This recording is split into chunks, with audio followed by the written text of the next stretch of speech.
Welcome. We are live. Welcome everyone to this review of the Apologetics Con 2024. I'm joined by John, which is by himself, not with me today. Although his name would be quite confusing for some individuals. Yeah, he has a fancier version of your name than you do. Oh yeah, it's much longer. Much longer name than mine. So, okay. So, if you guys weren't aware, we had the opportunity to go down to Florida to hit what? Hi again. Hi again. What? But you always introduce your other speakers. Well, I don't have to introduce you, right? Okay, whatever. And It's so my lovely wife there. I am And of hearing course, an echo, guys. We're not. no, we're not. And we are joined by John Newton at Sci-Fi and your brother in Christ. Both of them.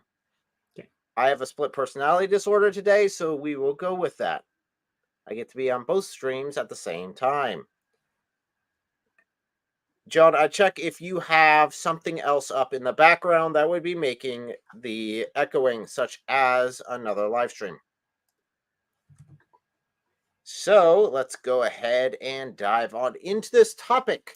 So, like I said, we went down to Florida to attend this conference. And I thought it went pretty well. What did you think, Elle? I thought it was very well done, especially for the first ever Florida Apologetic Con. I was so blown away. It was very impressive. Yeah, I would not have known this was the first one. I would have thought this is something they've done every year for like the last 50 years as far as how they acted and how professional it was altogether. I think that they had quite a few different speakers. In fact, let's go ahead and pull that on up here just for reference for you guys here. So here's their website. And they had quite a list of speakers here, just going on down through it. So some of them I knew. Of course, I'm very familiar with David, with John McCrae, although this was the first time we were able to hang out in person, which was awesome. Of course, vocab. I knew of IP, but I hadn't really got to meet him in person until this event. So that's really, in my opinion, the value of these conferences and the value of attending these conferences is you get to listen to the teachings. Let's be honest, you could probably find those online pretty easily. But when it comes to actually meeting them in person, it's really cool to be able to sit down, have lunch, and get to talk to these people and get to know them personally. So, John, what was your opinion?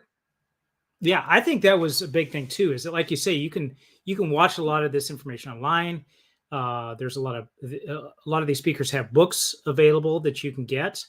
I got at least one of them here to grab. This is from Dr. Turek, his book, and this I think was best is to see other people that were there too, other brothers and believers. We met a guy, probably the one who traveled the furthest. His name was Xander. And he traveled from South Africa, 19-year-old kid. I say kid because 19-year-old, by himself, he travels all the way here, foreign land. He's never been here before. And he shows up at this hotel. And these guys, he ended up at the same hotel as the speakers were. And they took him under their wing and took him around and just basically made him one of the group. And he's a really nice guy, really neat guy, on fire for the Lord. And so that was encouraging to see too. Yes, and this live stream is open to anyone who wants to give their opinions about the conference or about what happened there. Even if you weren't able to make it and you wanted to hear about it and really want to know about next year's they're talking about doing, we'll definitely be showcasing as much as we can there. In fact, we have someone in the chat right here who was at the conference with us. We had the opportunity of meeting him. You are more than welcome to come on up, join us. You don't have to show your face or anything, just an audio would be fantastic. And you can give your opinions on how it went all in all. The good, the bad, the ugly, and the utter failures, and the triumphant successes. don't know that I'd say there were any utter failures. There Yeah, was there like wasn't. one thing that wasn't It's made it super sound great, more but epic. It made it sound more epic, like there might have actually been something. Not really. yeah, they did a wonderful job. I don't know. I'm assuming you have got that breakdown later on that we'll go through, but if not, I can share my thoughts.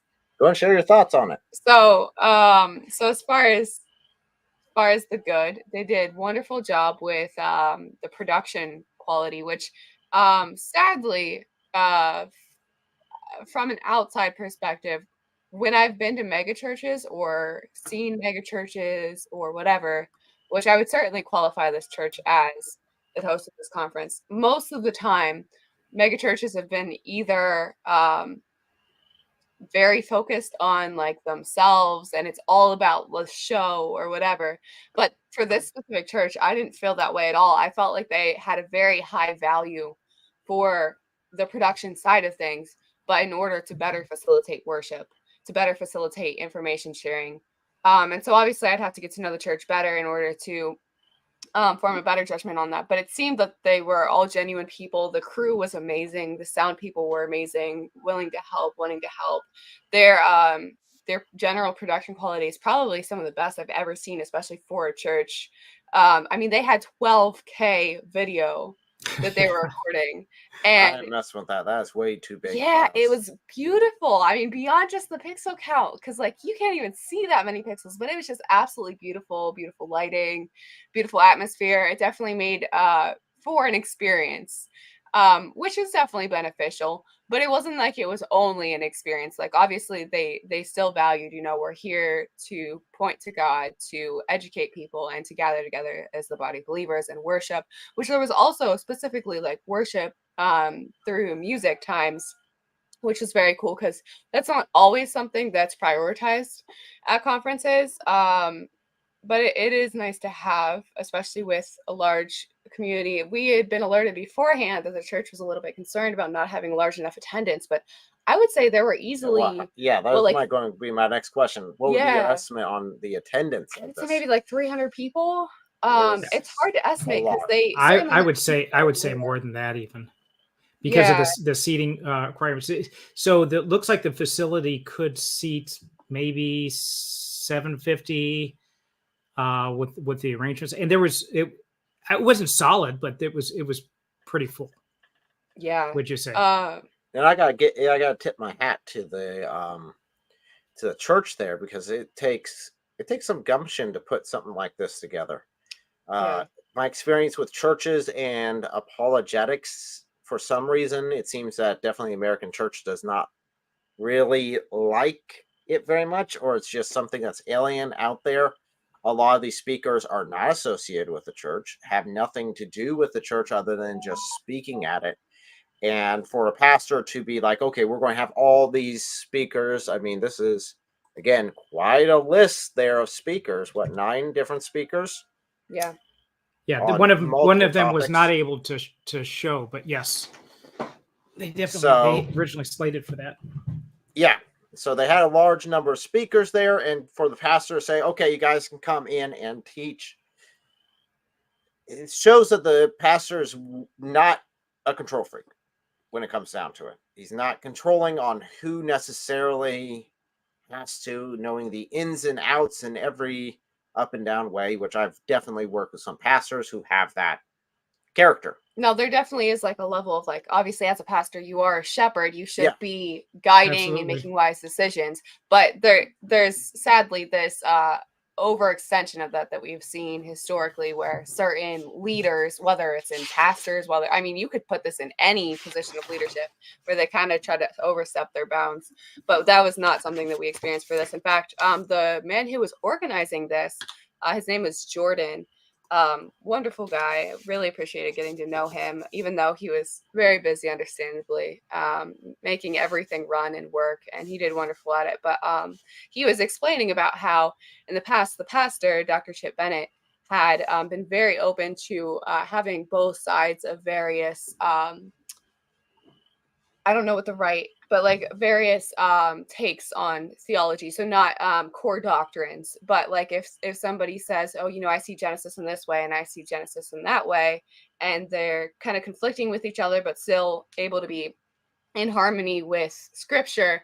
I guess he's pretty well known for allowing both of those viewpoints to be shared so that people can essentially, hear the best arguments from both sides and kind of come to their own conclusions. And they don't make the little things into big things. Like, so I think that that's really good to see that they're open to people learning, obviously sticking to core doctrines, not letting that waver. But so I guess we have a couple questions here in the live chat.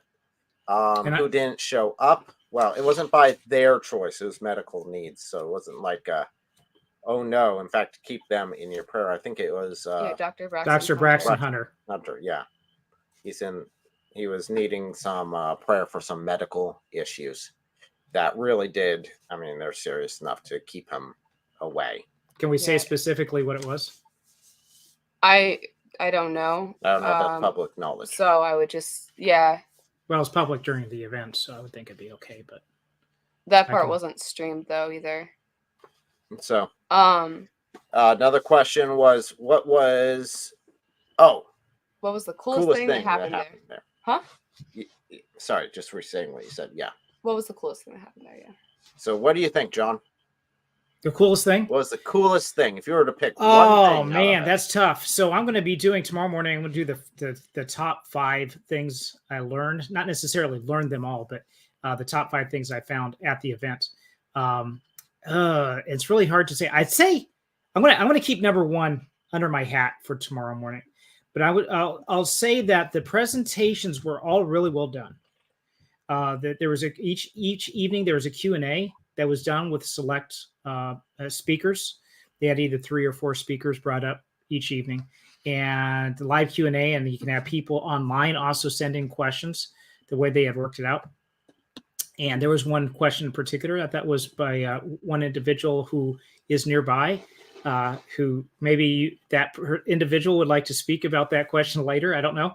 But it was that part was good because they had to think on their feet. And it's difficult then to do that. You really have to know your material, not just presenting something that's wrote. Maybe you've presented something for the 10th time you've done it, but then being able to field these questions.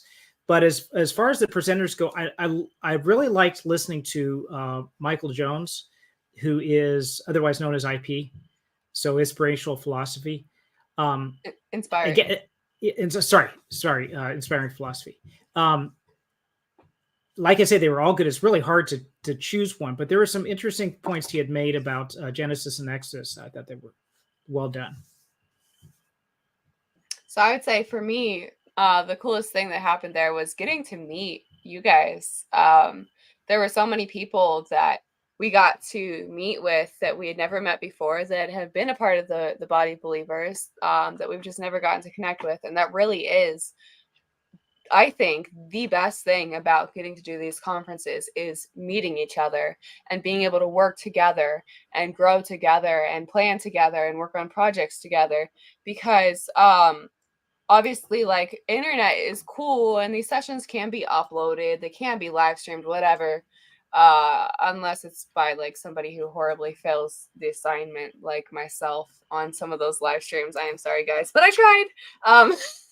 But we had to get better recording. So anyway, those things can be viewed after the fact, but there's something so different about being in person together.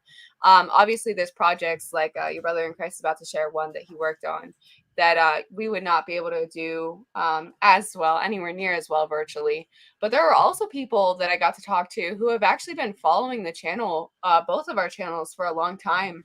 And there's something so different about, like, I love you guys' feedback online. Some of you guys are very vocal about the impacts that, the content has had on your life, and we greatly appreciate that. But there are a lot of people that we never even get to hear from at all. And so it's kind of hard sometimes wondering about, like, am I really making a difference? Am I really, like, helping people? Like, there's a lot of numbers here, but, are those actual people that are being helped? And so it's really cool meeting people and being like, oh, wow, I'm really glad that actually is effective, that you find that helpful. Now, guys, real quick here, make sure to I can find what I did with it. I don't think I have it anymore. Whatever. Make sure to like, share, and do all the fun stuff you guys normally do to videos. Like, hit the like button, share, subscribe. There it is. Found it. I had a banner for it. I just couldn't find it worth a darn. Hit the like button. Oh, I can't read it if you have it overhovered. I was gonna read it. It'd be all fancy. Oh, fancy. Okay. Hit the like button, subscribe, click the bell, and share. I don't know why that has a little gift. Gift your love by sharing. Sharing to. Okay, I have a limited number of emojis to pick from. They didn't have like handshake or something like that. So yeah, don't forget to do that to the video. Now, I would say for me, one of the coolest things was I was recognized. Yeah, I was walking through. And not just by the police. One. First time he's recognized, it wasn't the police. It was cool. Very cool. Yeah. So I was walking through, and someone stops. She's like, hey, you're your brother in Christ, right? I said, yeah. You're Thaddeus. I'm like, no. Which was great fun because I, of course, sent Thaddeus a message, said, hey, guess what?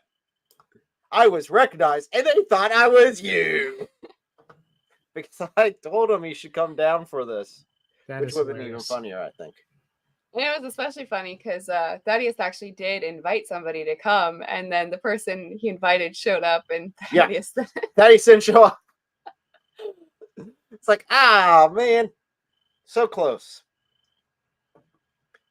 So yeah, I'd say that was one of the coolest things. Of course, we've had every time we go to any of these conferences or anything, we're trying to get with the speakers, sit down, have some sort of video or get something done. I know you have some things coming out, right? Yeah, so I was eventually. Do you want me to talk about that, or go ahead? So while I was there, I was able to get some specific interviews. I had some questions for each of the speakers. Sadly, this is just a joke because they are aware of the situation and are welcome to come talk about it. But okay, so I was able to interview most of the speakers. I did not get to interview Christina Sneeringer on camera, sadly, just because of timing conflicts.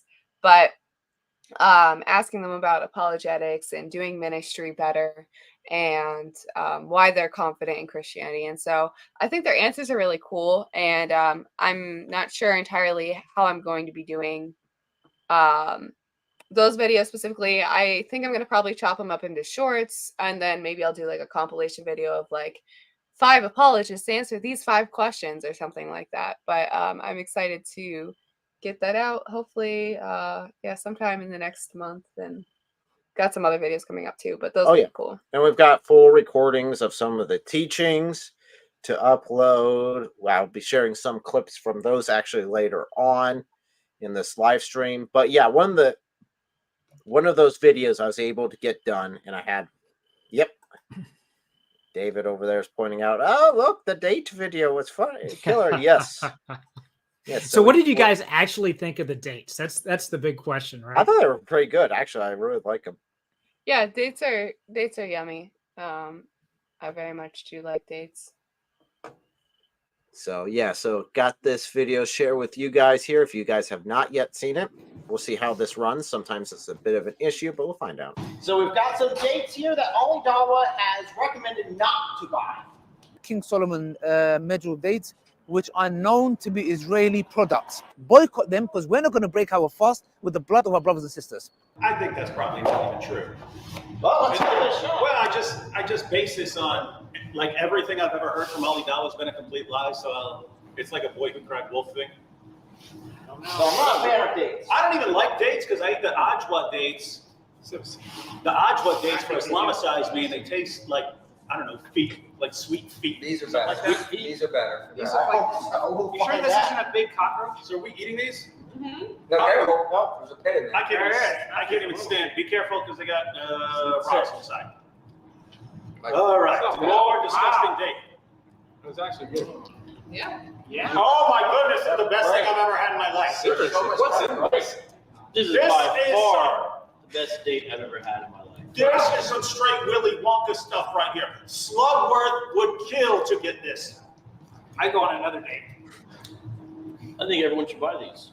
Tastes like it was made by angels. Yes, handcrafted. This is the food of the Garden of Eden here. So King Solomon dates, huh? King Solomon. From Israel. Fantastic. A little wiser already. Wow. Thank you, Ali Dawa. Without you, we would not have had these dates right here. We wouldn't even have thought of it. Wouldn't even have thought of getting these Israeli dates. Great recommendation. Hey, Go to link down below. everyone out there, be sure to get a box of these delicious Israeli dates and tell them Ali Dawa sent you.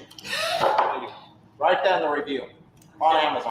So yeah, that is one of the videos we were able to accomplish. Yes, there's an affiliate link you can go click on and buy some dates. And I can confirm because it does tell me how many people actually click on the link that I gave out. And there are quite a few people that have clicked on it. So Yeah, sadly, it looks like not everybody has been able to, though. Normal is overrated. It says they have since sold out. I tried to order some yesterday, LOL. I would check back again. Sometimes they are able to like find different warehouses or whatever that have some or source them from other locations. So sometimes they're able to update that if you just check back. That's actually really good news if they sold out after Ali Dawa said, don't do this. And then Yes. they've had the best sales ever. That's fantastic. So I noticed at least in my area here, they were counting down the numbers and then they were able to find more at a different warehouse. So the delivery date is like over a week out for delivery, but they still do have them. So let's sell out of every warehouse. that would be hilarious. I also saw several people commenting on your video saying they're planning on, I don't know if it was actually on your video or on your post about your video. I believe it was a post about your video, but saying they're going to get them in person and start buying them up everywhere they go because they have them in person at various places. One person was living in Israel and another person was living somewhere else, and they said they still have them locally in their stores. So I just think it's funny. You try to stop them as much as you can. And it's like, oh shoot, now it just advertised. I think David was the one that pointed out. Maybe Ali Dawa, David would point out. Maybe Ali Dawa, has a share in this business, and then decided to put out this video so we would do this and make the shares go up. I'm like, you're giving him way too much credit. That requires a lot of forethought. So, did I follow up on the off license? No, I have not. Although, again, Ali Dawa didn't say a doggone thing in his video about it, which I think he was very, very focused on getting those dates, those evil, evil dates. Apologetics is doing a throwback to the video the other day saying, YBIC, this boycott is going to fail. Boycotts are supposed to be successful. Next comment is, Muslim, these will be successful. And final comment, and now it has been proven to be an unsuccessful boycott. Yeah. Oops. Yeah, that was funny. So we've shared about our favorite things about this conference. What would be your least favorite thing? For me personally, as much as I did enjoy, now the church was very generous, definitely to the speakers as far as taking them out for dinner. Unfortunately, there were very exclusive areas, which it's really great for the speakers, but it didn't allow for a lot of hangout time afterwards. And that's something I definitely, as far as when I go to a conference, that's something I look forward to, having that extra time with the speakers. In fact, even the dates video, had to be very timely because they had to leave almost immediately after that in order to make it to the reservations and have a fancy dinner.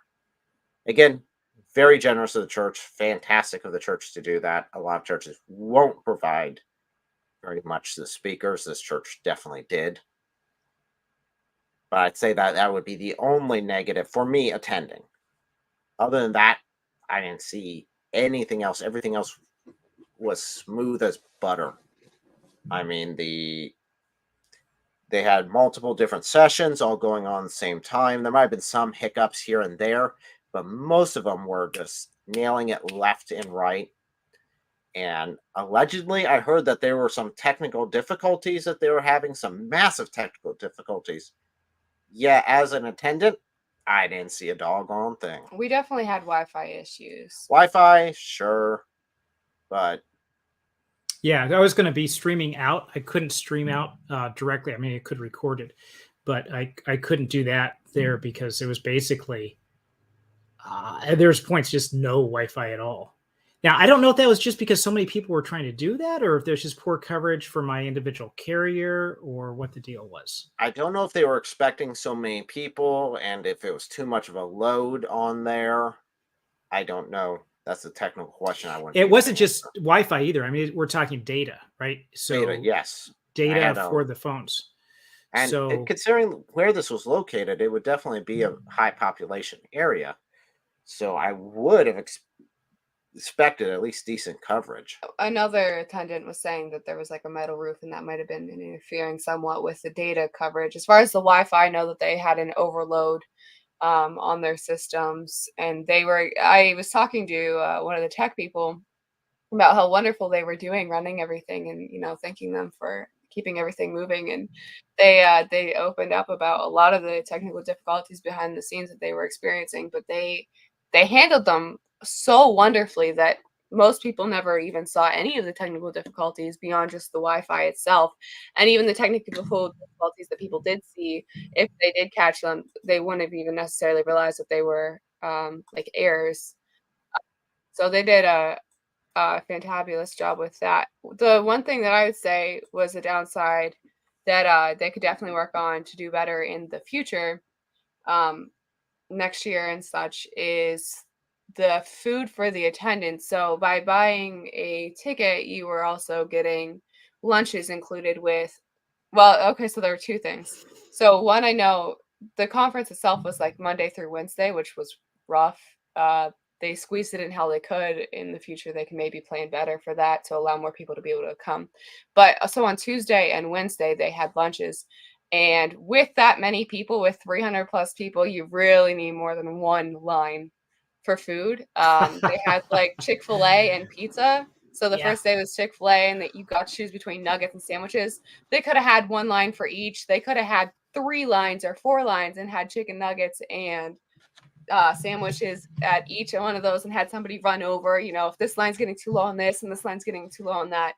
I mean, there's so many ways to like streamline that in a way that opens it up to like getting food out faster.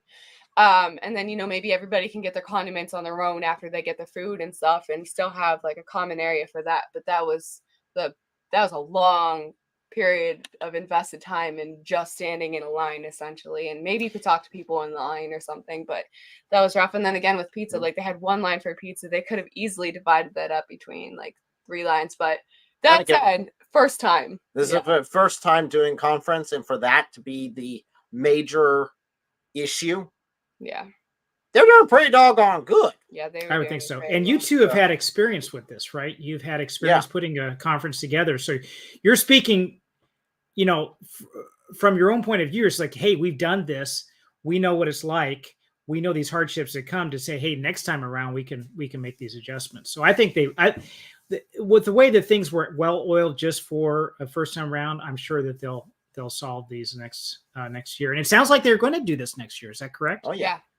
Oh yeah. Okay. So this will be, again, going to this, you would not have known that this was the first time they've done this, just because everything, quite a bit of it was very smooth, very quick moving, very well organized. Boom, boom. We're listening to the speakers. Again, there are small hiccups, but maybe next year they'll have those worked out and we'll be good to go. We do have a super chat here. Joshua Wooden says, huge fan. How can I find all the videos of Apologetic Con 24? I saw David Wood and Frank Turk and IP and John McCrae, and I saw 2 vocab presentations. So yeah, there are some presentations on the pastor's website. That's the church. Dr. Chip Bennett on YouTube. You can check that out. They live streamed the 2 Q&As. Well, 2 of the 3 Q&As they live streamed to there.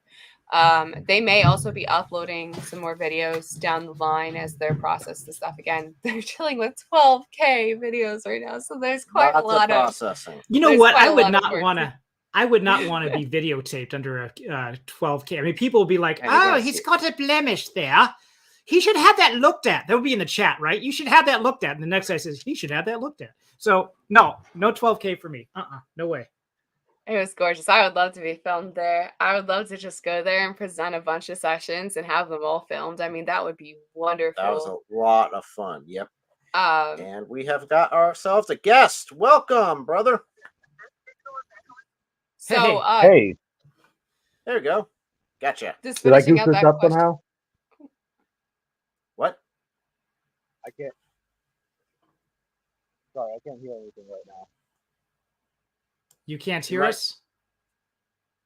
You might want to hit the settings underneath. There's an audio setting that Whatever you can reason, go I'm through, and not there's a able to test do button anything. that'll allow you to test. So I don't know why I'm going talking. to- I was going to say you're giving him audio instructions. I'm just thinking, I was like, wait, hold on. He can't I'm hear having us. problems Yeah, with my no, email. Okay, send me an email about it. Well, Okay, so I you can't recognize see him. this. I didn't know who this was at first. Now I recognize him. Sounds like he's listening to it. There's going to be a delay if he listens on that side. Totally So remote we are when it able to comes to communicate technology, private so my chat. apologies. I'm going to send some instructions real quick in order how to fix the audio so he can fix that. But as far as other places to find the sessions, Vocab Malone posted some sessions we were able to record for him. One moment. Yeah, so he is able to post a couple that we were able to record. Previously, we counts on how the quality goes and how everything goes. It will either be two options. Either they'll be on the Polemics channel. So that would be Act 17 Polemics. There will that there'll certainly be one video. of There'll be at David's least that'll one be on video there. up there. And then There I might be more on either L's or my own channel. They're quite a bit from IP. I don't think. No, I can't do this. I was going to say More that there. family. This is the program here. It does show which that, and it repeated. You could probably see on the top. It repeated both Wednesday and Thursday, for the most part. They had a speaker who did one session on one day, repeated the second. But there's on the breakout sessions. There would have been, if they did not drop that other speaker, there would have been 3 different sessions. So you would, even if you went to each one, you would still not been able to see everything if you'd gone to the conference. So being able to have a video playback for it would be good. And there were still, I think, at least 1 or 2 sessions that there were still, I think, 3 options. Yeah. Right. So we were able to record quite a few of them that weren't recorded by the church itself. Yeah. So we will have those out hopefully in the next week or so. Oof. Hey, I don't know gotta about edit them. that. They're Well, big files, we- right? We still have to get stuff from them as well. Ah. But yeah, there are We'll start 3 lives. releasing. Huh? We can start releasing. We don't have to dump them. Well, you got- said have them out, so I was just clarifying. Yeah, some of them might be a slow trickle. There are 3 live streams on my channel currently. They're not really good quality for the first 2 minutes because there were a lot of Wi-Fi issues. I had to keep reconnecting, and it was rigged so we could use our good camera to film with for the real deal. And I also tried to do short style live streams, but they are there for anyone to watch if they would like. So we do have another super chat here. Joshua Wooden says, I love apologetics and polemics. And would any of you know if the Apologetic Con will ever be in Illinois? Florida is a bit far and the hurricane capital. So I'm not sure how I- far. Don't think that will be happening anytime soon because it seems that this church is the one that's putting it on and they seem to be pretty stable in where they're at. I know that there is one that we will be putting on again in Ohio coming up later this year. So, of course, you'll be more than welcome to join that one when it comes up. I'll be mentioning more as it gets closer. In fact, I'll even do another YouTube ad for it. I just have to decide what sort of style I want. And we have no hurricanes in Ohio, so you be assured about Nope, that. no hurricanes in Ohio, just tornadoes. Yeah. Just like mini hurricanes. Very Without the mini. water. I mean, if he's in Illinois or near Illinois, he knows He knows Yes. tornadoes. But yeah, Josh Wood. And so from Illinois, I mean, the Ohio conference should be somewhere between like I would guess like 6 to 10 hours. So that's easily like a 1-day drive and should be lots of fun. Lots of cool speakers. David Wood has already agreed to come. I think Thaddeus of Recent Answers will be able to make it. We'll be there, you know, since we're the coolest people anyway. Yep. John, you know, if he feels like showing up, probably might. We've got some other speakers that we've been talking to as well, and some that we are still hoping to reach out to. So we're looking at mid-July. So we've got some dates selected, but we are working on getting that confirmed here in the next couple of weeks. So So no promises because you guys haven't got this all set up, but I can just say that last year you had some pretty good speakers there. You had Hatun Tash, right? Hatun, yeah. And you had Anthony Rogers. Yep. Thinking about who else? Mary David. Hart. She wasn't a speaker last year, but she is talking about being a speaker this year. Okay, that would be good. Yeah, David Wood was there. Usama Dakdok. Yep. Usama. Yep. Lots of cool already people. listed. Lots It of was. fun It was. people. I was very impressed with the amount of people that you guys were able to get there. So yeah, we'll be having that coming up again mid-July. We'll let you guys know when that's going to be. I can promise you one thing though: the hotels will not be that expensive, as is down there. There's no beaches, Wow. so you won't Yeah, have it was to. not cheap. It won't be as expensive.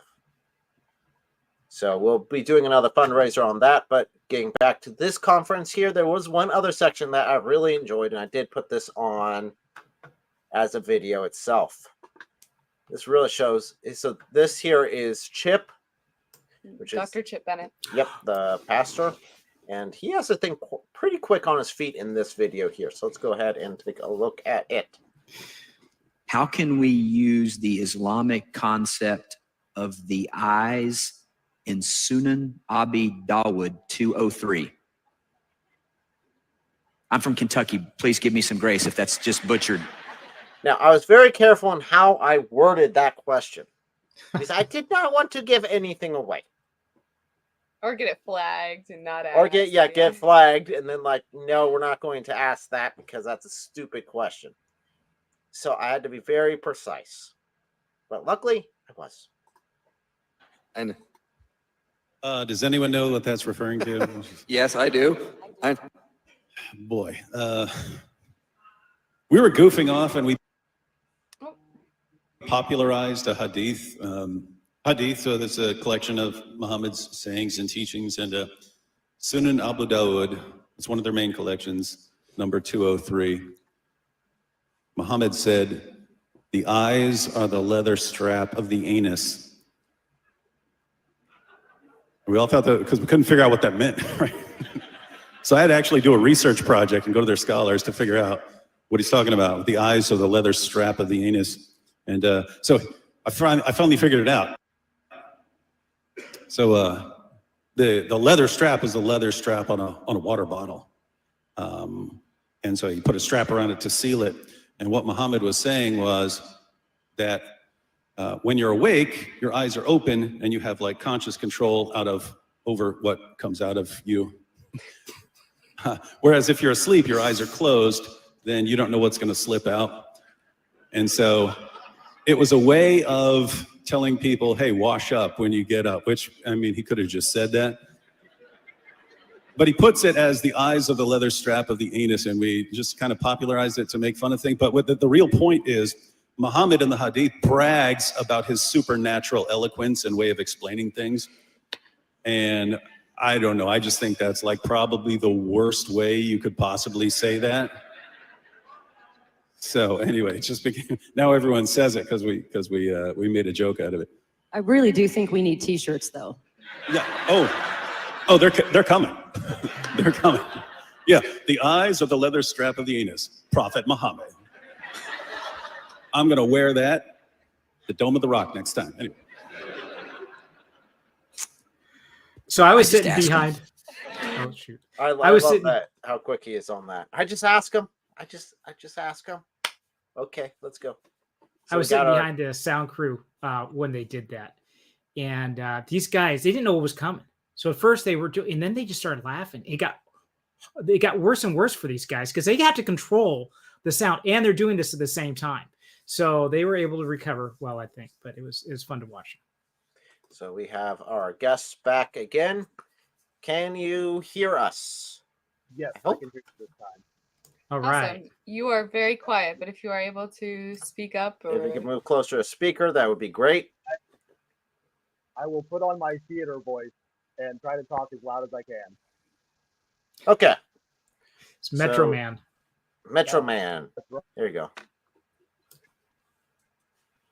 So, nope, you cannot. You can kind of do it, but it gets weird. but I'm gonna try something real quick. Can you talk again? Yeah, sure. I can talk as long as you need to. I Okay, I was- certainly enjoy hearing myself. That works. Okay. So when you came on, you showed yourself on the video. I recognized you as the flower guy, right? Didn't you have a flower on the? That's me, yes. Okay. I can turn my camera back on. I don't have a problem showing my face. I just hated looking like an idiot with no sound coming out. So I, in shame, just left. Yeah, that was me. I had a big hibiscus flower over my ears, purely because they were outside of my hotel. And I thought, that might be kind of fun to have going. Cool. Cool. Vocabs in the chat if you want to come and give your opinion from being one of the speakers. All on how right. you're more than welcome. But of course, I understand if you are terribly busy. You have quite a bit on your list. And yes, I'm glad we were able to get the videos for you. And I'm really happy with how the videos came out. I was editing some of them today, and they're great. And go check those out on Vocabs. In fact, 1 second here. I have a 2-minute clip of Vocabs right here for us to enjoy, but it's just the intro. So if you want to see the entire thing, you have to go check it out on his channel. Reliability of the Bible. This is going to be a little more theological and philosophical than some of the others, because what we're going to do is get into definitions and terms and understandings. So a lot of reliability of the Bible presentations, you get to see reasons why it's reliable, and I have some of that at the end if we have time. This is a little bit more about defining our terms. And so to do that, I am going to talk about a number of things that have happened within the history of evangelicalism that I think will help us understand this. Anybody know what's Fuller Seminary? Somebody tell me. What is? Does anybody? That's incredibly annoying. Was it cutting out for you guys? No, Was not that at only all. on my end? Oh, okay. Oh, weird. That was weird. Yeah, Okay, it totally well, just if it stopped on doesn't our want to cut out, then we'll just restart and continue with it. Oh, I thought you just have to see even more on Vocabs too. Yeah, they'll have to go check it out on Vocabs channel. Don't be lazy. Go check it out on Vocabs. While you're there, subscribe. So that should do it. Okay. So, okay. Sounds good, Vocab. So also, just a quick shout out to our friend who runs the channel called Clearway. He has not been uploading to that recently, but hopes to start at some point, Lord willing. And when we were recording other things, he was able to help record 2 of the sessions as well. Oh, yes. So big shout out to him. Thank you so much for helping us get those recorded. In fact, if we want to do another real quick clip here, this is one from him. So this would not have been possible if it was not from him. Welcome to Jesus and the Pagan Deities. First question, name the pagan deities. Okay, so we got Horus, we got Jesus, that one's a freebie, you're not getting that one. You know who these 2 guys are? Anyone know who these 2 guys are? Not Isis, no. Not Ra. Ishtar, heard Ishtar. Do you know who this one is? Nope. Is that Mithras? Mithras, yep. Anyone know who those 3 up in the top corner are? Cool. That one's easy. This one's easy. Yeah, okay. Do you know who those 2 are? No. Dionysius? No. This is Osiris and Zalmoxis. You'll never get Zalmoxis. Zalmoxis was a Thracian deity. So, if any of you ever heard that Jesus is not special, he's just like these other guys. He's just another pagan deity. They all rose from the dead. They all died. They were born of a virgin, that kind of stuff. How many of you have heard that before? Yeah. Well, it's all nonsense. And I'm going to show you why it is today. So let's get started here. Okay, so there are two types of mythicists. Okay, these are people who think Jesus didn't exist. He was just a copy of pagan deities. You can have the extreme mythicists. Jesus didn't exist, and he was just a copy of pagan deities. You get a moderate mythicist. They'll say Jesus was just like other pagan deities, not a direct copy. They'll say, in the ancient world, every culture wanted a dying and rising God. This was just one for the Jews. You know, you could say it's like a theme in a movie. How many of you have seen that one movie where there's a rogue cop who doesn't always follow the rules, but he gets the job done, even if he bends a few of them? Yeah, everyone's seen that movie 100 times. They'll say Jesus was kind of like that. So not a direct copy, just following the same theme. We're going to debunk both of those today because this is just nonsense. There we go. So if you want to see the rest of that, you'll have to wait until later because we haven't uploaded that one yet. But I'm working on it. But that is specifically thanks to him for videoing that and getting that one done. So, Robert, do you have anything you'd like to, any insights you obtained from this time at the conference?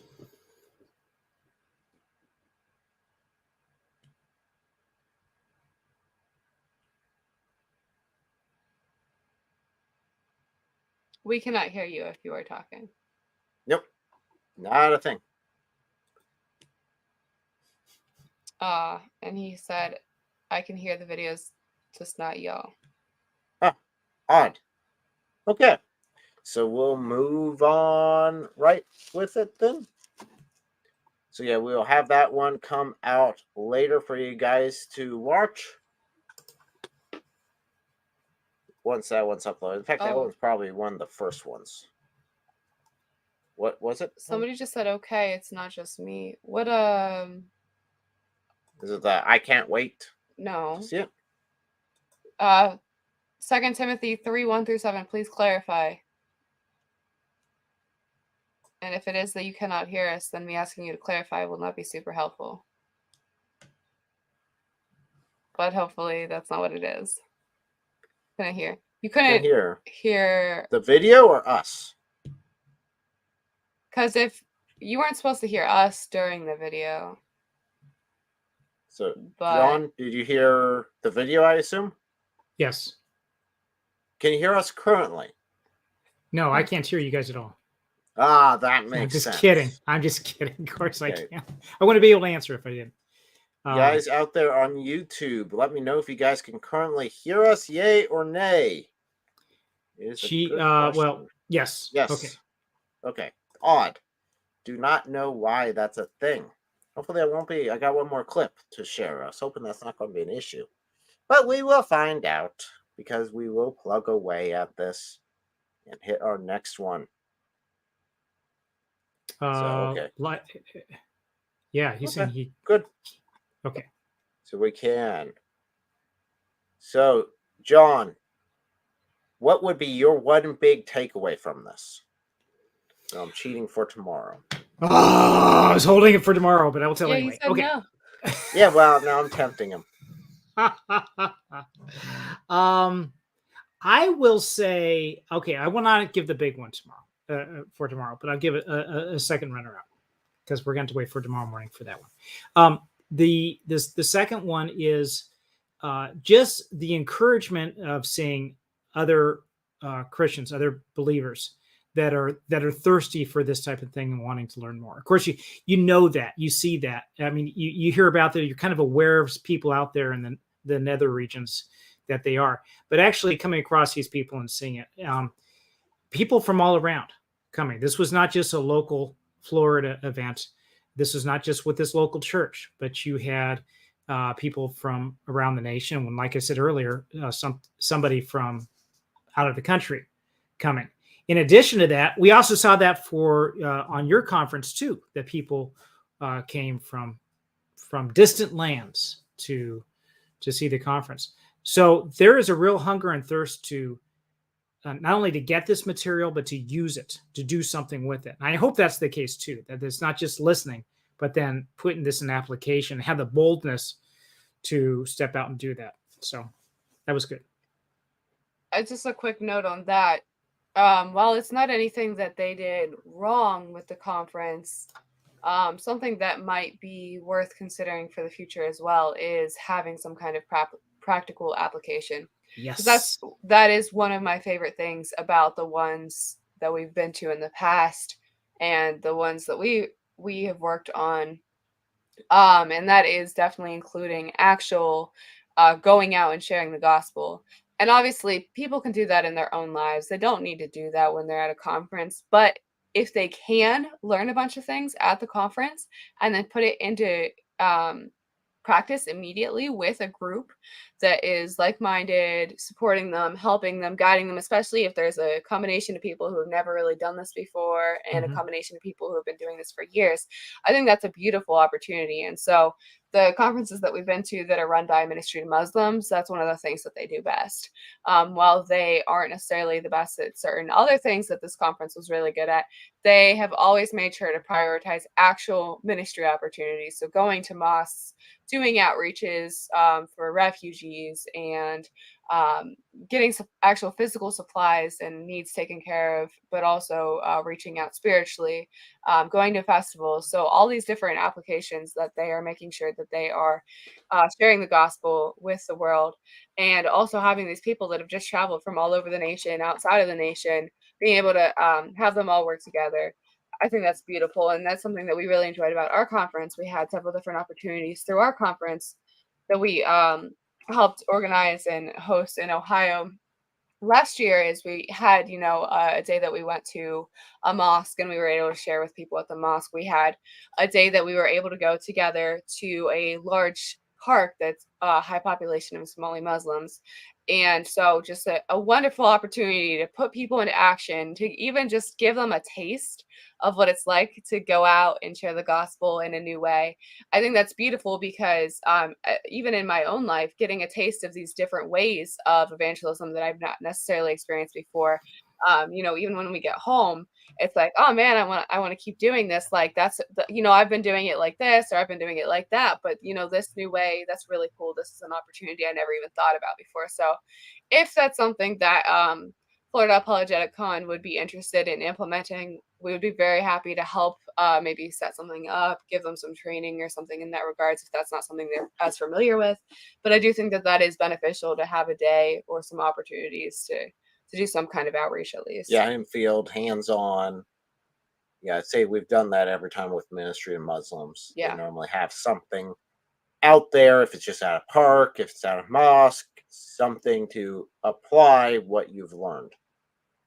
So yeah, and you were talking about one of the good things was meeting the other people there too. It's one thing to sit down and talk about your lives together over Chick-fil-A sandwich. It's another thing then after you've learned this material to go out on the streets or wherever and starting applying it with that other person that you just met from who knows where. I think it's a really good experience. Yeah, absolutely. So Robert Michaels, who joined earlier and was having some technical difficulty, says, well, I'm certainly embarrassed, but I loved meeting you all. It's incredibly fun, but the toughest part for me was not overstaying my welcome. Big shout out to Al and Eric for being so cool and down to earth. yeah, you see, you need to be professional like me without any technical difficulties at all. Absolutely. Definitely never any issues. Definitely, John, we've never had any issues. You are a role model to us all.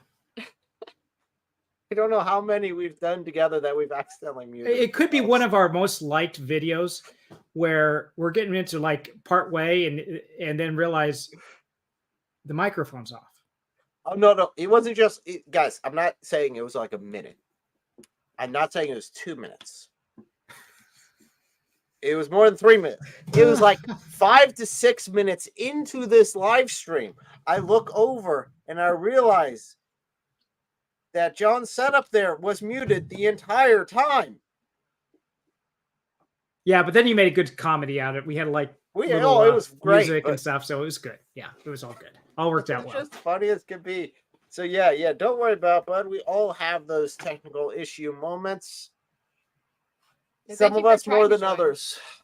Thank you very much for trying to join. We really Yes. appreciate it. And Yes. even if it's just seeing you without audio, we do enjoy seeing you. And as far as overstaying your welcome, next time definitely make sure you overstay your welcome a little bit longer. Like, because I don't think that that's really a thing much. Like, we all love getting to know each other, and it would have been nice to get to know you a bit more. But yeah, you guys are literally meeting you and the speakers and everyone there is literally why I like going to these conferences.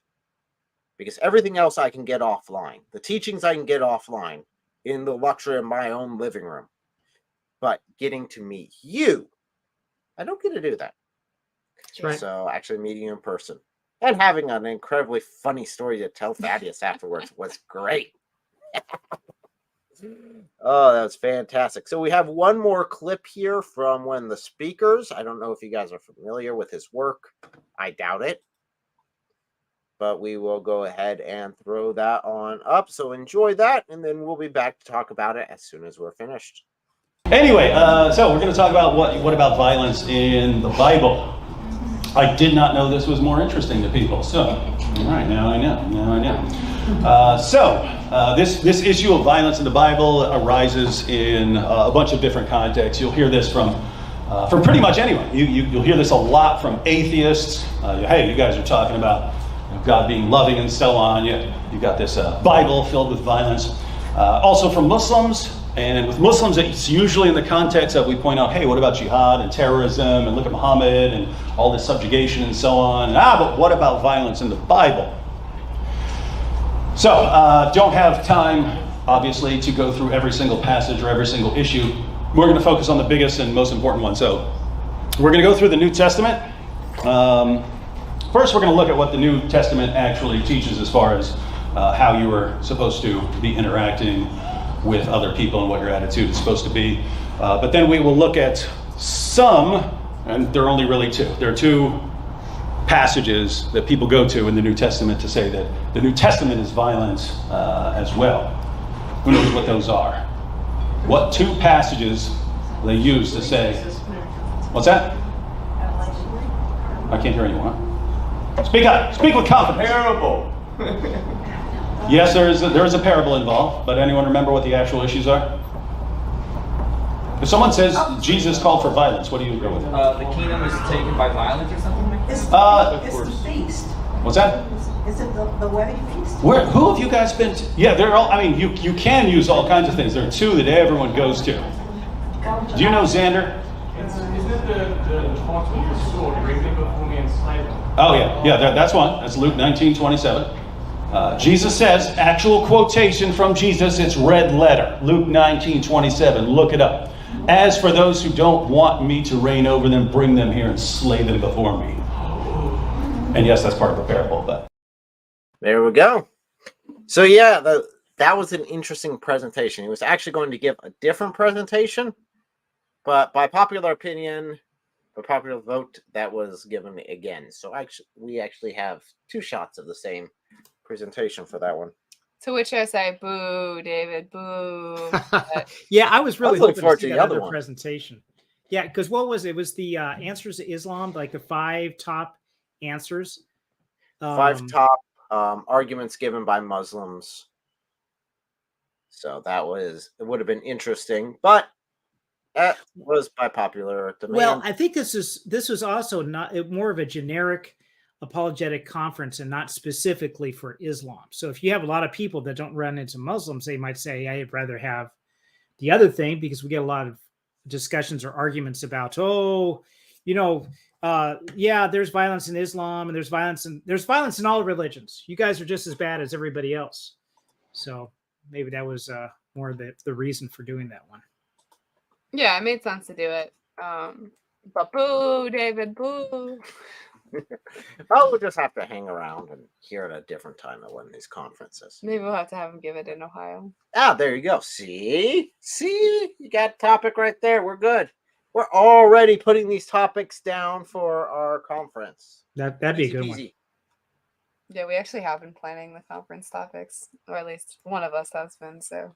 Yep, we gotta get that moving soon. And again, our goal would be to have this free for you guys. So, in order to do that, we do need to do a fundraiser for it. Yeah, so I don't know how prohibitive that was for this This conference wasn't cheap. Yeah, so we've been to a lot of conferences. I mean, I'm sure there are people who've been to more over the course of like years and years and years, but in the short amount of years that we've been going to conferences, we've hit a lot in those times. And so we've experienced quite a bit of range and stuff, and this was definitely, we've never seen a conference price like this before that we've actually attended. Now, I've seen like lots of secular conferences that are priced quite high.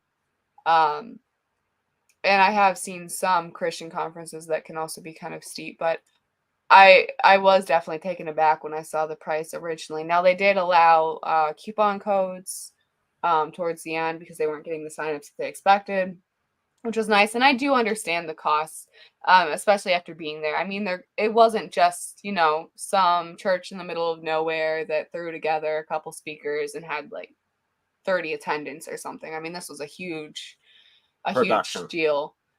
But so I don't know how prohibitive that was, but they did allow like different discounts and stuff. So I do think that was okay. But yeah, we'll try to make ours as open. That's one of the things that we've always tried to do when helping others.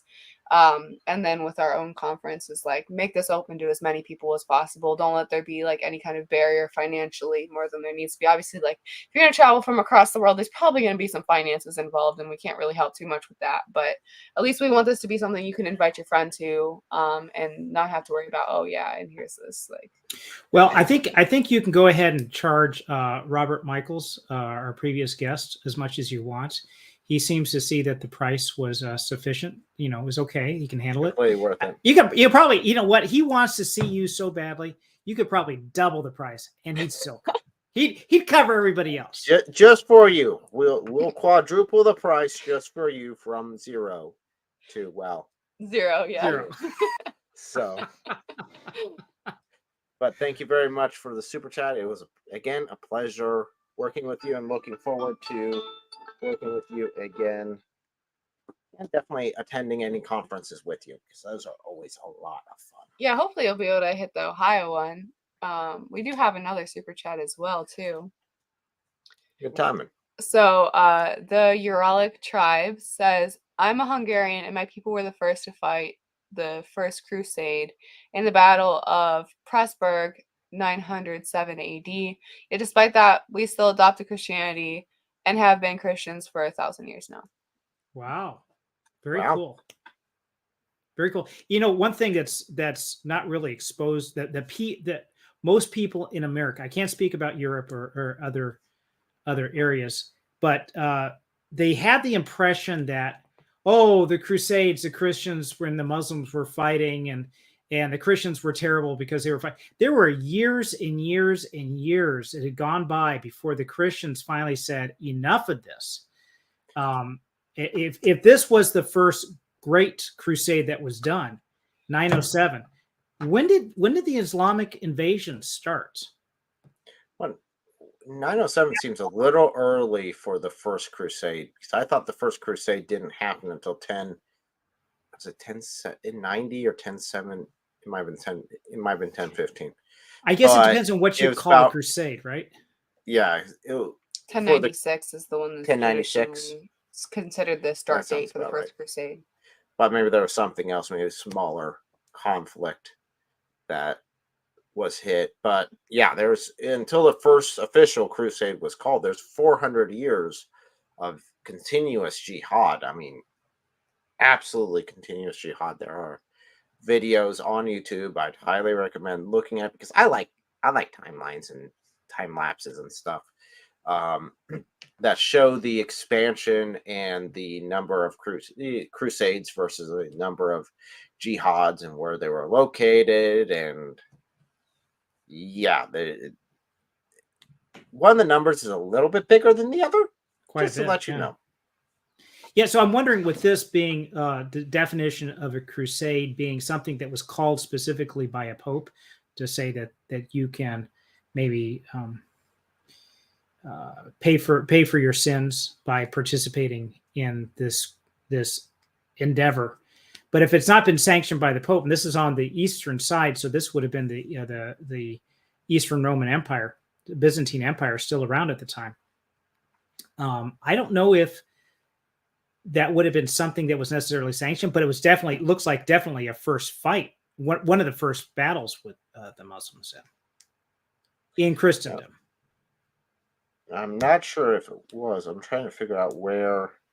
So I'm not familiar with geographically where that is located. Because you also had that's so it was in the considered the middle. Battle of Pressburg in 907. And that is in Europe. Yes. So that would have been, it wasn't Muslim related. This would have been pagan related. So. Okay. So maybe I was only referring to the jihads in the first official crusade that they refer to. The first crusade would be the one against the Muslims down south. So, well, the Hungarians also later on were a big defense against the Mongolian invasion in Europe. Oh yeah, but so yeah, good point here with the Byzantine emperor calling for help. Yeah, he kept doing that. It took quite a few years of him asking for help before the West actually came over and helped. So interesting. I'm going to look up the Uralic tribes later. That's an interesting story. But thank you very much for pointing that out. That's a cool bit of history. Of course, I'm always a fan of learning new bits of history as we go. And I know that Usama, who was one of our speakers last year, covers a lot about the Crusades and about what they cover. I don't know, when we were talking about having him come speak, how many hours did he want to speak on that? Yeah, he wanted to speak quite a few hours. I'd have to pull up my notes and stuff, but there were certain things that he was like, oh, like 9 to 16 hours or something, if I'm remembering properly. And I was like, whoa, okay, buddy, we have like 45-minute sessions. Yeah, 45-minute sessions. Can you give us the cliff notes on that? But no, if you've ever heard him talk, he's very, very good, very in depth, and believe me, that time will fly. So let's see here real quick here. Check the chat. I think we should be. Is there anything else, John, you want to add? Yeah, there was one speaker, Elisa Childers. Now, I have to confess that I wasn't familiar with her before this conference. And it looks like I should have been familiar with her after hearing all that she had spoken about and her popularity.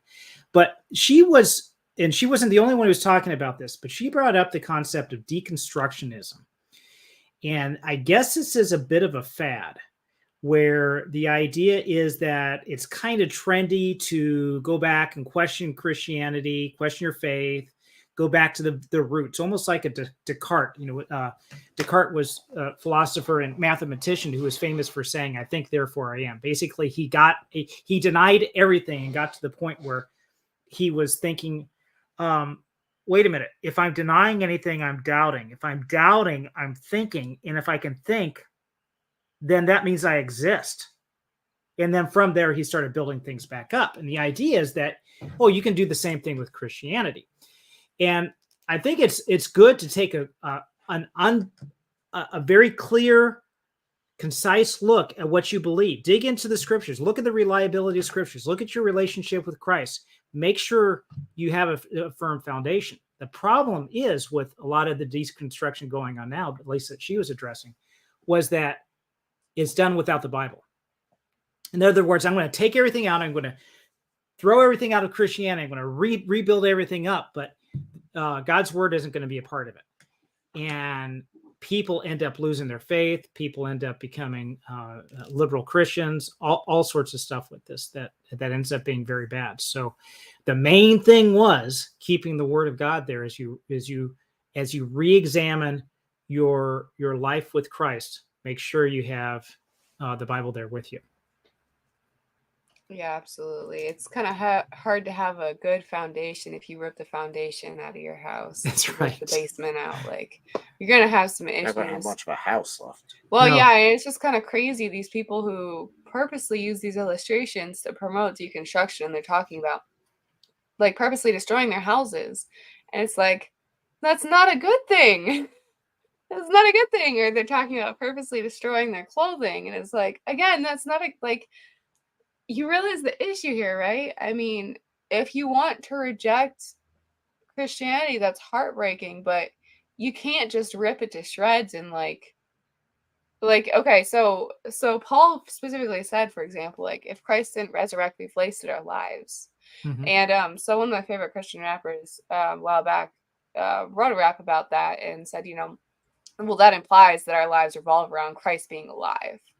And so he goes on to talk about how like it really should be foundational. Scriptural truth should be foundational to our lives. Our lives should be so changed by the scriptural truths that's what our entire lives revolve around.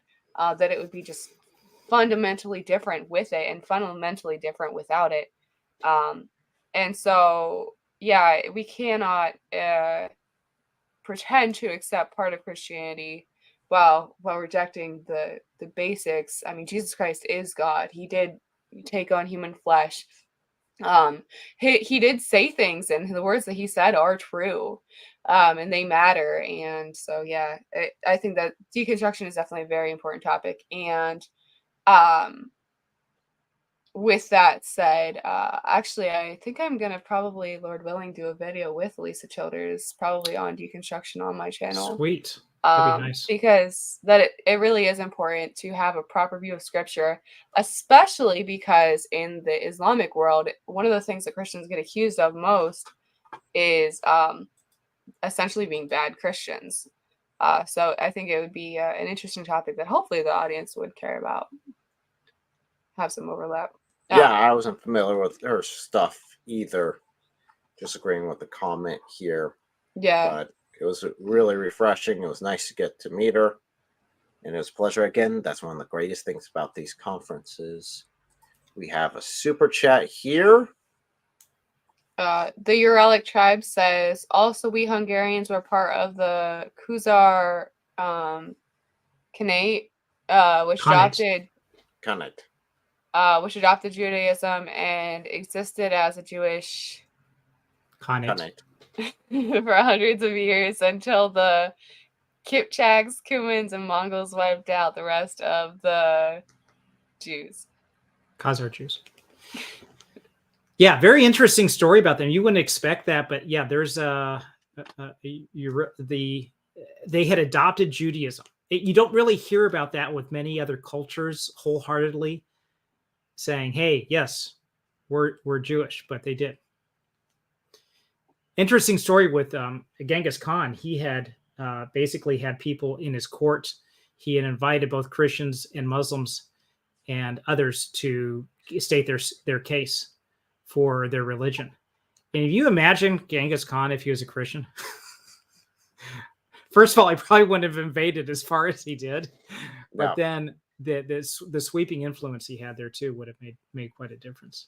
No, I think Islam aligned more with his perspective on raiding, pillaging, raping, and taking of captives. Just like Hitler said, Islam would have been much more favorable to Christians.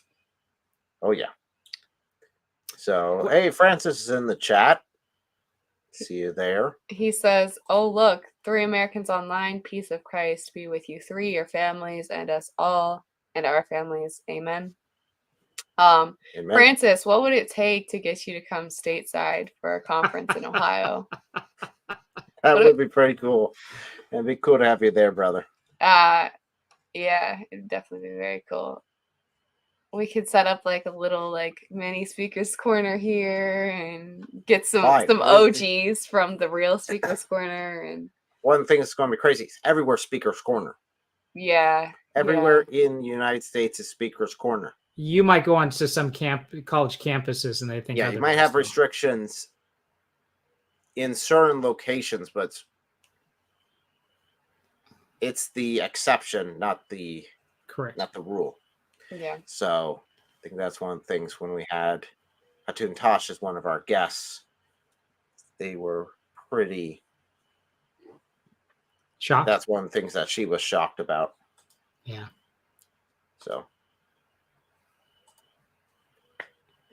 So yeah,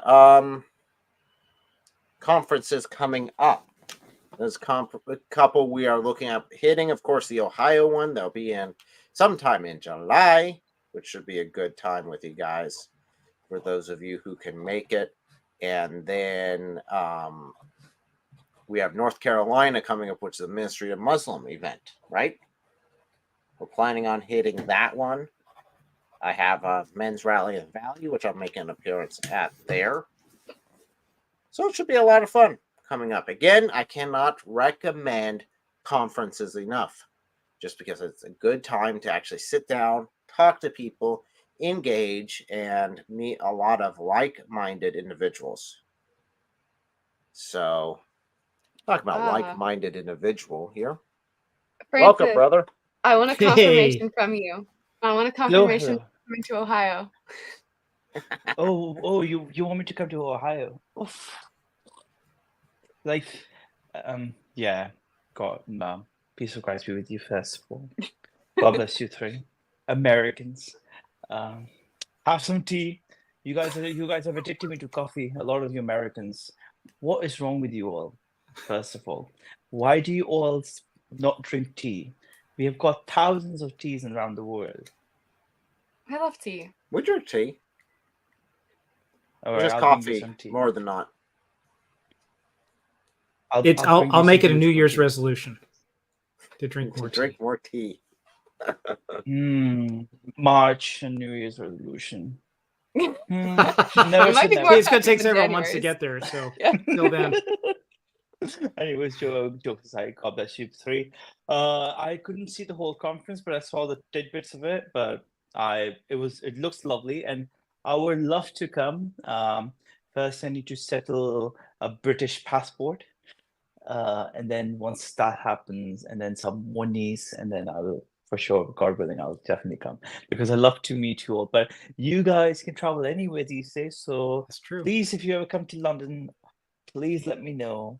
And you are welcome at mine, and I'll cook you a lot of different foods. I'll give you a taste of around the world, like Pakistan, Iran, Middle East.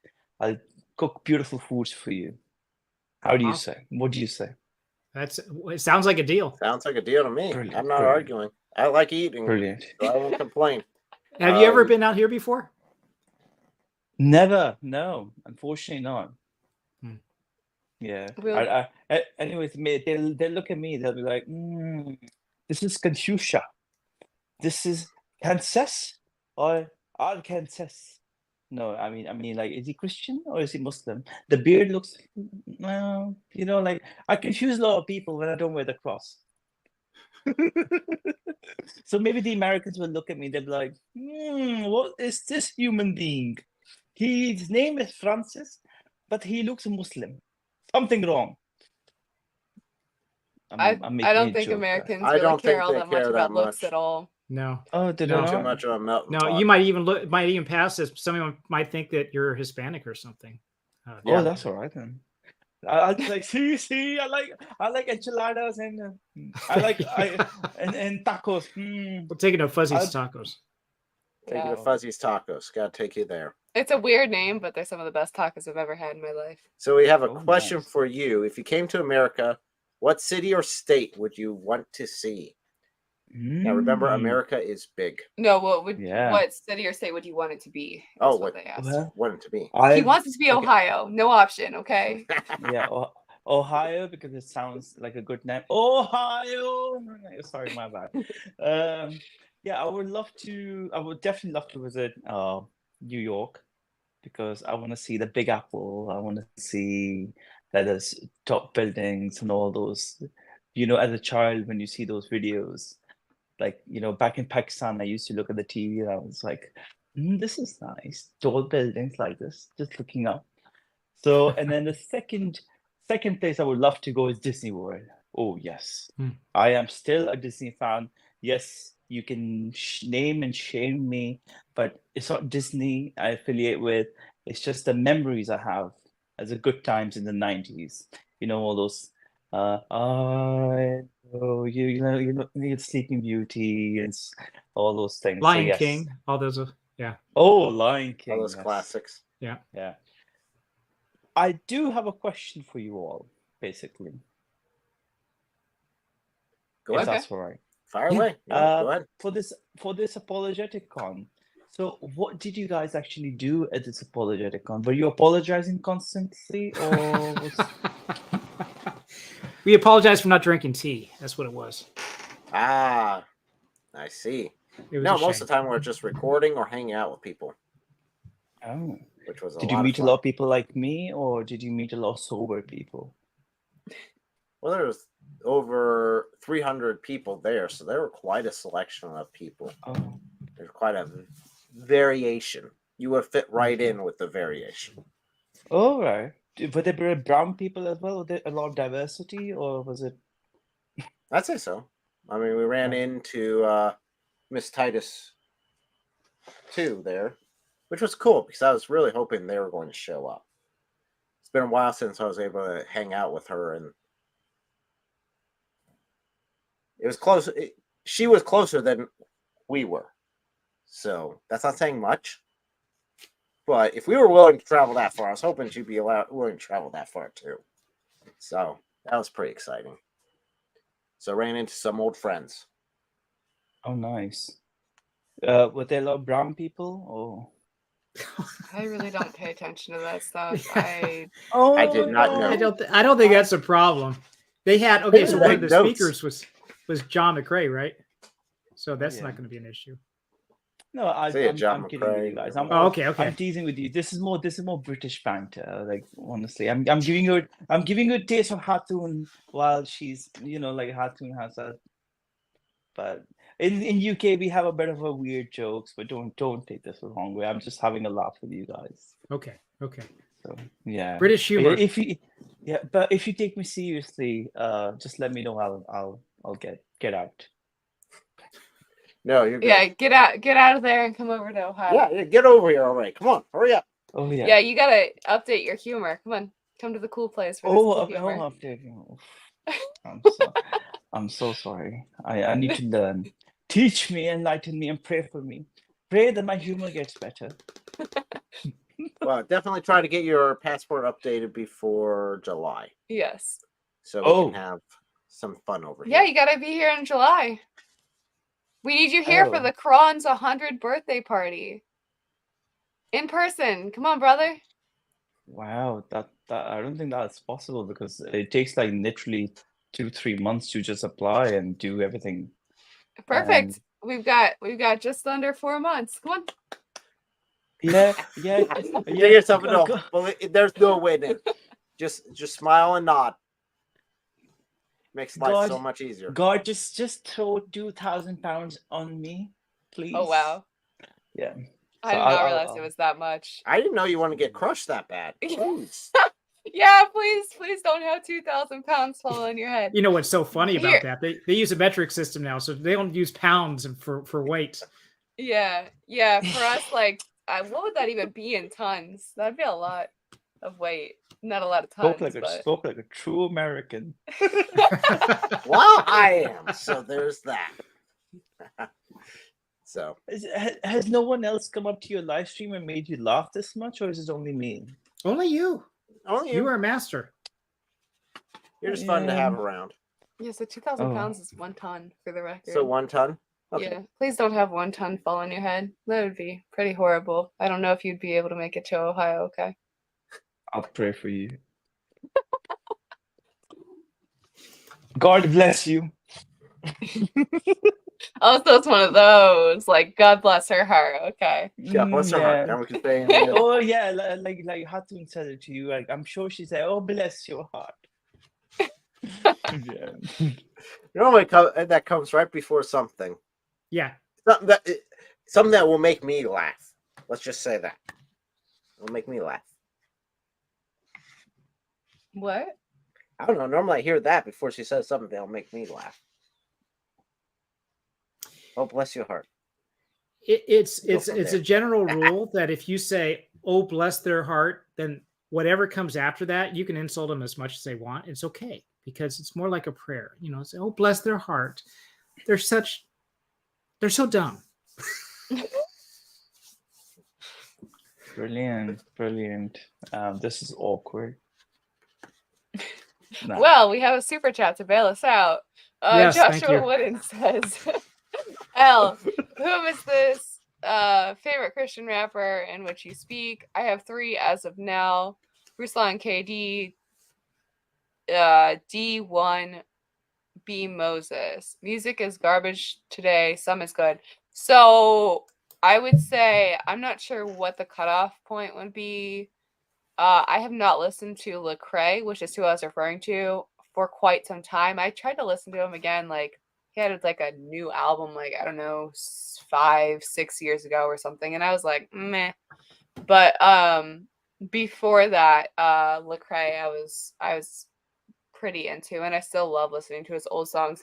One of my favorite songs by him, I've talked about on my channel in like one of my first ever videos. So if you've gone back and watched my old videos, or if you've been here from the beginning, that's pretty cool. But that was Tell the World. And I love that song so much still. I would say it's still like one of my, I don't know, like life theme song, anthem type songs. Because it's talking about just how God has miraculously changed his life. And there's so many things that he says that I personally relate with my former sins and former struggles, how God has transformed him out of those.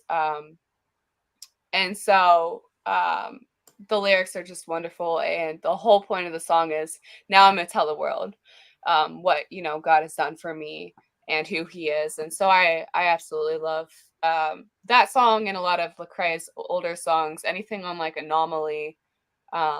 There's a lot of songs that just hit different that are very good. Now I just came across a song and I've been meaning to share it on my channel. I wonder if I could find it quickly enough to answer on here. I haven't heard anything else by the artist, but song's name? Yeah. So the song Jesus, I think it's Jesus Called My Name. Let me see if I can find I don't do it real quick. rap. I'm not a fan of rap. The only rap I've ever liked is Facts. So yeah, so I've never heard anything else by this artist. I don't know. They could be heretical. No clue. But this song I thought was wonderful. And it's their name is spelled Zauntee. So maybe Zonti. And it's Jesus Called My Name, and it's, I don't know if you guys will be able to see, but it's got like his arms wide open. I think that that's a very good song. I'm very interested in checking out the rest of his music. I've also come across some like not Christian rappers recently, but rappers that are at least sharing truth and seem to care about God, though they're not super specific about Christian ideology, and that's kind of cool. I don't know if you'd be interested in those as well. There's some other Christian artists that I have listened to. I'm trying to think off the top of my head. There was NF I used to listen to as well, but he's definitely different than Lecrae, and it's more of like if you're going through a hard time. NF was a good one. So I don't know. I'd be happy to chat about this more some other time if you're interested in reaching out. I can send you some links. Cool. So as we're wrapping up, is there anything you guys want to plug that's coming up? Anything you want to? I don't know. My channel is okay. Some videos God has used for good. Hopefully he'll use more for good, for his glory. So anything on there that you guys want to check out, go for it. I'm not sure when the next thing will be up. Several videos are in progress. I've also got the interviews that I mentioned earlier. So keep an eye out. Very grateful for the way that these last 2 videos that I posted have taken off. So if you want to help that growth continue, that would be cool. So, John, you got anything to add? I have to say, I'm going to give a little plug for Elle here. She has some very high quality videos, and her twin gets on there sometimes, and they're very enjoyable to watch, very insightful, and very high quality. Mine, on the other hand, is not very high quality. But you got to when the sound works. Yes, when the sound works, it's amazing. So we train people how to read lips, and how to no. Our goal is to look at entertainment biblically and how to be able to use that as a springboard for conversations for Christ. When people sometimes would never step foot into a church, and all they'll do is maybe talk about, sports or the latest thing they watched, the latest movie they went out to. This will give you an opportunity to do that. If you haven't seen these movies, you're not familiar with some of the stuff, to be able to do this. What we do is we pull out themes that were from that. And we're going to be looking at Godzilla versus Kong series review, and then that movie that's coming out.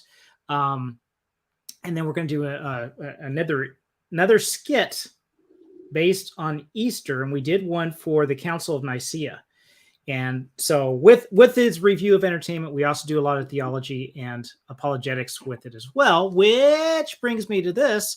This was a book that I got at the event. I should have gotten it signed by Dr. Turek because he was there, but I didn't get him to sign it. And the idea with this is finding heroes in Hollywood movies, and then this is a type of Christ, drawing it out and say, hey, did you see this movie? And then use that as a point of talking to somebody. So all this stuff is coming up. A lot of good material. What's the name of the book? This is Hollywood Heroes. And this was actually, I believe it was a paper that was originally written by Zach Turek, Frank Turek's son. And so he did this. This is also available on audiobook. And Frank Turek reads it and goes through. And he does a really good job, I think, in presenting this. It's very easy to understand. He takes some examples, and we're going to be going through those examples too. We're going to look at Iron Man and take a look at Captain America, even Harry Potter, and say, hey, is there a type of Christ here that can be brought out? So it's cool stuff. Cool. Francis, do you have anything you want to plug? Any craziness you're getting up to? Talking about the rappers on this side of the screen, and then talking about the botheads on this side. I mean, Harry Potter. No, for me, I am just a human being who goes to Speaker's Corner and try telling Muslims, come on, learn. Come to know the true God. I pray for you, and that's me. I am working on, in all honesty, I'm working on basic men's issues in regards to in the Christian community. A lot of people are falling into the trap of looking up to people like Andrews and Dandrews and all these idiotic people who do not represent a normal human being, a normal man, a working class man. There's so many troubles. So I'm trying to build up a community and trying to throw out a channel out there, and then start making videos while I have discussions with people in regards to having those sort of issues as a Christian, of how how we can have issues in our personal lives, in our daily lives, emotionally, physically, mentally, and then having that conversation outside the Christianity too, of how, as a Christian man, we work in society with so many different sort of perspectives on things. So I'm trying to build that channel up in order to get out there and then speak, awesome. Give some sort of a platform to people to converse and to have that sort of a way that they can feel like there's a community. They're not alone on these certain topics that we crunch ourselves in. Can I encourage you a little bit on that, Francis? Sure. God will use each one of us. He desperately wants to work with us, alongside us, and in places that only, like, there are some people that only you can reach. because of your location, your background, your experience, or whatever, that only you can reach those people. And when Jesus was here, he chose these broken, sometimes blind apostles, disciples to do the work to start the church. He could have had angels do this, right? If you want to do it right and everything come together, he could have done that. But he chooses us instead. And that is so awesome that we can participate with him like that. And like I said, you can open doors that some other people cannot. I could not do what you do. So you're in a unique position. And that's awesome that you're stepping up to the plate and getting the job done.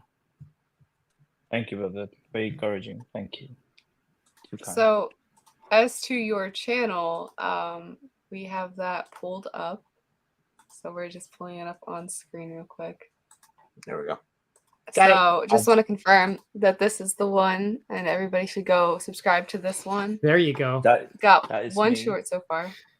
Yes, one short. That is a funny short. That was happening in Leicester Square. They were not dancing onto Quran. People think they were literally dancing onto Quran, but they were not. It's just a mockery.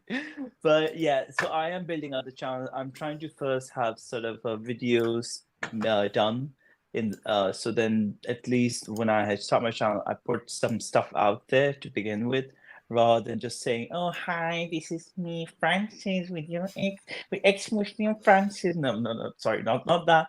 I want to go more professional, much more. Yes, we talk about these things. So that's me. But thank you so much. Very That is good. me. So Joshua Wooden in the chat left a super chat and said, "This Francis guy, is this really your name? I searched Francis Poole on YouTube, and I am sorry, the person on the videos doesn't look like this man, or don't look like this man." Yeah, so the first Francis Bull that comes up is going to be somebody else. You kind of have to, I mean, you can click on the direct link, which is here. It should look like this link that we have up on screen for his channel.